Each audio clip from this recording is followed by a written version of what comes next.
please give an energetic and warm welcome to my parents.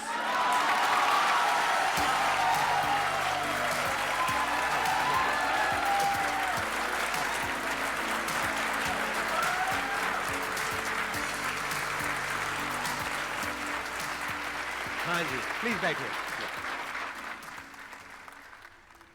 मैंने आपको बताया कि मेरे दिल में क्या है अपने पेरेंट्स के लिए, बहुत ज्यादा रिस्पेक्ट है, क्योंकि मेरे पास में यहाँ पे जो क्वेश्चंस आते हैं ना ज्यादातर लोगों के, वो ये आते हैं कि मेरे पेरेंट्स मुझे सपोर्ट नहीं कर रहे, मैं क्या करूं।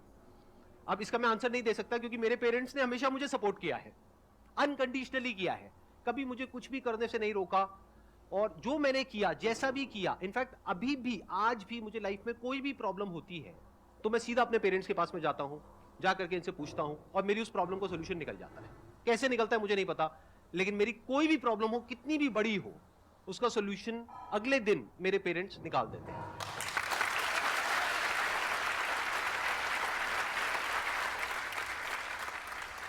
अब आप लोग जो भी क्वेश्चंस पूछना चाहते हैं, जैसे भी क्वेश्चंस पूछना चाहते हैं मेरे पेरेंट्स से, आप पूछ सकते हैं। मेरा एक फनी सा सवाल है। मेरे पास बहुत सारे क्वेश्चंस थे पहले, बट सारे क्वेश्चंस के डाउट सर के सेशन से मिल जाते हैं। एक क्वेश्चन है कि सर अपने रिलेशनशिप को आपको जब पहली बार बताए थे तो आपका क्या रिएक्शन था उस टाइम?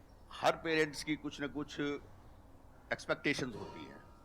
हम अपने लेवल पे कोशिश कर रहे थे कि भाई फला लड़की आई है, वहाँ से संबंध आया है, वहाँ से आया है, वहाँ से आया है, हम जो कोशिश कर रहे थे, बस संदीप जी बार बार रिफ्यूज कर रहे थे। बात तो बहुत बढ़िया कह रहे थे, इन्होंने जो प्ली दे रहे थे वो बहुत जस्टिफाइड था। मैं आज आप सबको बताता हूँ। आपको ना पता लग रहा है कि कैसे डील करते हैं अपने पेरेंट्स के साथ में। हाँ, बड़ा इंटरेस्टिंग है ये पॉइंट। हाँ, एक ही बात ये कहते थे, पापा मुझे अपने पैरों पे खड़ा हो जाने दो। बात तो ठीक थी, लेकिन जब ये बात थोड़ी बढ़ती चली गई तो मेरे को पेशेंस नहीं हुआ। मैंने कहा यार ये रोज रोज का क्या नाटक है, सेटल तो ऐसे सारी जिंदगी नहीं हो गए, सेटल क्या होता है। मैंने हम भी थे ये डायलॉग आप भी सुन रहे होगे अपने घर में तो रिलेट। मैंने कहा हम भी थे, तो हम भी ऐसे ही सेटल हो गए थे। इनको मिसाल दी मैंने जब तुम्हारी मम्मी आई थी शादी होकर के, तब तक मेरा इतना कुछ खास काम धाम नहीं था। मम्मी के आने के बाद, तुम लोगों के आने के बाद मेरा काम बढ़ा। फिर इनका ये, मुझे आज तक वो इनके लफ्ज याद हैं। बोले पापा अच्छा ऐसी बात है ना, तो आप बहुत बढ़िया बात की, मैं आज सबको मैसेज दे रहा हूँ ये।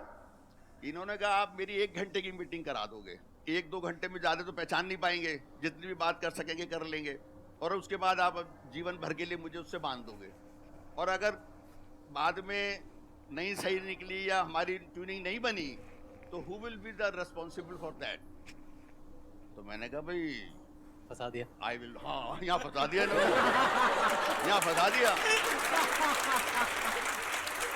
कि भाई जिम्मेवारी कौन ले। और मैंने कहा भाई मैं जिम्मेवारी कैसे ले लूँ भाई, अपने बच्चों के गलत सलत हो जाए तो माँ बाप के ऊपर बात आए तो I will not take the responsibility. बोले फिर मैं बताता हूँ, एक लड़की है